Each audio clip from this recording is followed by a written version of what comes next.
गांव के एक छोटे से घर में सीमा नाम की बहू रहती थी। सूरज की पहली किरण के साथ ही वह आंगन में झाड़ू लगाती, चूल्हा जलाती और दिन की शुरुआत करती। उसका हर दिन जिम्मेदारियों से भरा होता, पर उसकी मेहनत को कोई खास अहमियत नहीं देता था। सास ताने देती, इतना समय क्यों लगाती हो काम में, शहर की बहू होकर भी ढंग से काम नहीं आता। सीमा चुपचाप ताने सुनती रहती। सीमा ने कभी पलटकर जवाब नहीं दिया। वह जानती थी, परिवार में शांति बनाए रखना ही सबसे बड़ी समझदारी है। पति रमेश भी माँ के सामने चुप रहता, जिससे सीमा और भी अकेली पड़ जाती। घर के कामों के साथ साथ सीमा खेत में भी पति का साथ देती। तेज धूप हो या बारिश, वह कभी पीछे नहीं हटती। उसकी मेहनत में कोई कमी नहीं थी। शाम होते होते थकान के बावजूद सीमा अपने बच्चों को पढ़ाती। उसे विश्वास था कि बच्चों की पढ़ाई ही उनका भविष्य बदल सकती है। उसका सारा जीवन परिवार के लिए समर्पित था। एक दिन आसमान से बरसते पानी ने सब कुछ बदल दिया।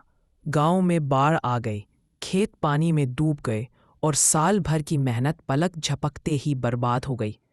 खेत में खड़ी फसल बह गई। सीमा और रमेश चिंतित होकर डूबे खेत को देख रहे थे।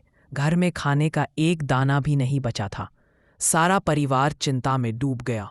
सास चुप थी, रमेश के चेहरे पर मायूसी थी। गांव में भी कोई कर्ज देने को तैयार नहीं था। सीमा खिड़की से बारिश को देख रही थी। आंखों में चिंता थी, पर चेहरे पर एक अड़िग दृढ़ता भी। उसने ठान लिया कि हार नहीं मानेगी। उस रात दिए की रोशनी में सीमा सुई धागा लेकर बैठी। उसने तय किया कि सिलाई कढ़ाई का काम करेगी, ताकि घर का चूल्हा जलता रहे। अगले ही दिन से सीमा ने गांव की औरतों के कपड़े सिलने शुरू कर दिए। दिन रात मेहनत करके वह घर का खर्च निकालने लगी। उसके बनाए कपड़े रंग बिरंगे और सुंदर होते। धीरे धीरे उसकी कला पूरे गांव में मशहूर हो गई। थकान के बावजूद उसके चेहरे पर संतोष था। वह जानती थी कि उसकी मेहनत ही परिवार को संभाल रही है। गांव का दुकानदार भी अब उसके कपड़े खरीदकर शहर ले जाने लगा। सीमा की कमाई धीरे धीरे बढ़ने लगी। उसने बच्चों के लिए नए कपड़े खरीदे और उनकी पढ़ाई फिर से शुरू करवाई। अब उसके बच्चों की मुस्कान लौट आई थी। अब वही सास जो पहले ताने देती थी, गर्व से कहने लगी, हमारी बहू तो लक्ष्मी है, इसने ही घर बचाया। पति रमेश ने भी कहा, सीमा तुम्हारी हिम्मत ही हमारा सहारा है। उसकी आंखों में गर्व और कृतज्ञता थी। पूरा परिवार अब एक साथ बैठकर भोजन करने लगा। घर में प्यार और सम्मान लौट आया था। गांव की औरतें अब सीमा से सिलाई कढ़ाई सीखने आने लगीं।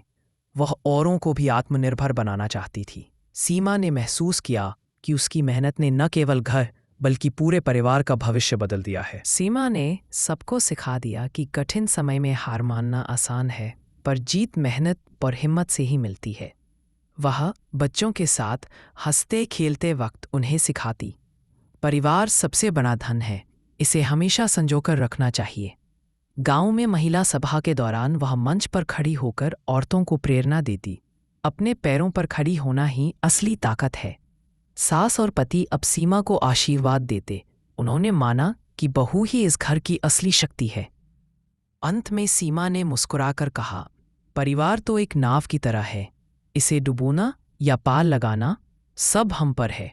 उसके शब्द सबके दिल में उतर गए।